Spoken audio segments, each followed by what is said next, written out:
السلام عليكم، ازيكم عاملين ايه؟ يا رب تكونوا بخير. النهارده راجعه لكم بقى بفيديو جديد. الغدا بقى بتاعنا بتاع زمان اللي قرب ينقرض خلاص. بس انا بصراحه كل يوم جمعه لازم يكون الغدا ده موجود. خضار ورز، لحمه او فراخ، طبق الملوخيه، رز بشعريه. لا، دي حاجات اساسيه عندي ما بتتغيرش يوم الجمعه. حاولي انت بقى تخلي يوم في الاسبوع كده تعمليه خضار ورز، نرجع الاكل الجميل بتاع زمان بتاع امهاتنا، وربنا يحسن ما بين ايديكم. اول حاجة هبدأ فيها هسلق الفراخ بتاعتي.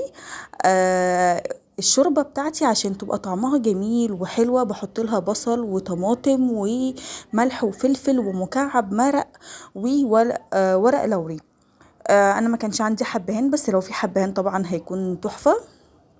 وهنا سلقت الفراخ بتاعتي. بالمناسبة انا عاملة نص فرخة بس لان احنا فردين مش اكتر من كده. وهسيبها تتسلق على نار هادية. مجرد ما الفراخ بتاعتي تغلي اسيبها تكمل سواها على نار هادية. هتديكي طعم شوربة تحفة جدا. طبعا كلنا شطار وبنعرف نسلق الفراخ، بس انا بحب اقول طريقتي يعني. نيجي بقى للخضار بتاعنا. انا النهاردة هعمل فاصوليا بيضة. تمام. عادة جنب الفراخ لو انا هعمل فراخ بعمل يا فاصوليا يا بطاطس، ما بعملش اي حاجة تانية جنبها. بحس ان الخضار التاني مش بيليق جنبها يعني. ده انا عن نفسي. اول حاجة نزلت بقى بشوية سمنة وحبة بصلاية حمرتها، ما حطيتش توم. ونزلت بالصلصة بتاعتي. عندي طماطميتين كده، كام طماطمية كده متصفيين. وهسيبها وما حطيتش اي توابل لحد ما اتسبكت معايا.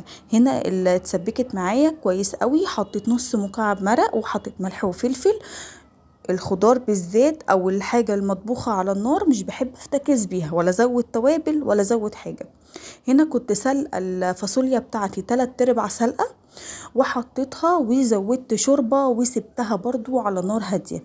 الخضار الفراخ اي حاجة بسلقها بحب ازودها على نار اسويها على نار هادية. نيجي بقى للتتبيلة اللي بحطها للفراخ. انا حشت شوية طماطم من بتاعة الفاصوليا قبل ما انزلها كلها على النار. وحطيت ملح وفلفل وشوية شطة بابريكا حبة زيت.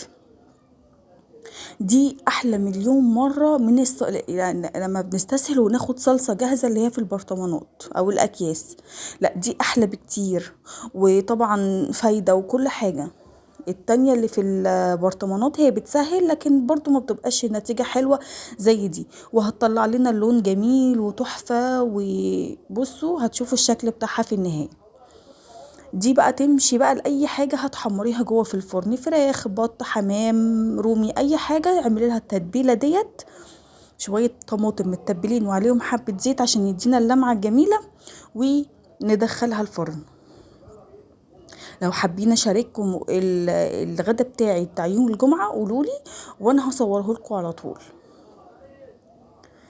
هنا بقى قلت نعمل حبة رز كده بالشعرية. حطيت كوباية شعرية، وبالمناسبة انا بحب احط الشعرية قد الرز او الشعرية اكتر من الرز. هنا حمرت الشعرية بتاعتي ورحت نازلة بالرز وهحمرهم الاتنين مع بعض لحد ما الرز يعمل صوت شخشخة كده. الرز بتاعنا لما بيتشوح كويس قوي في السمنة او الزيت بيدينا نتيجة حلوة قوي. تمام. هنا بقى هسقيب شوربه. طالما عندي شوربه بحط شوربه. طبعا في ناس لا ما بتحط الشوربه وتحط ملح وفلفل وشويه ميه، لكن انا طالما موجوده شوربه لازم احط شوربه. تمام. سقيته. لو بالمناسبه مقدار ميه الرز فوق مقدار الرز بعقله صباع. تمام. هنا استنيت بقى لحد ما اتشرب وهديت عليه النار. وهنا بقى الاكل بتاعي بعد ما خلص. شايفين الفراخ طالع شكلها حلو قوي ازاي، والرز طالع مفلفل. بعد ما يتشرب الرز بتاعك بتهدي عليه النار على اهدى حاجة لحد ما يستوي. تمام. وهنا بقى خلصنا. حطينا حبة مخلل، غرفنا طبقين الرز. وعملت شوية ملوخية بس طبعا ما صورتهاش معاكم. كلنا شطار وبنعرف نعمل الملوخية. وادي الخضار بتاعي. شايفين الفراخ وادي الرز بتاعنا الجميل وطبق الملوخية. وتعالوا بقى كلوا معانا. والف هنا وشفا على قلوبكم. وقولوا لي رايكم بقى في الكومنتات. ولو عجبك الفيديو ما تنسيش باشتراك في القناه ولايك.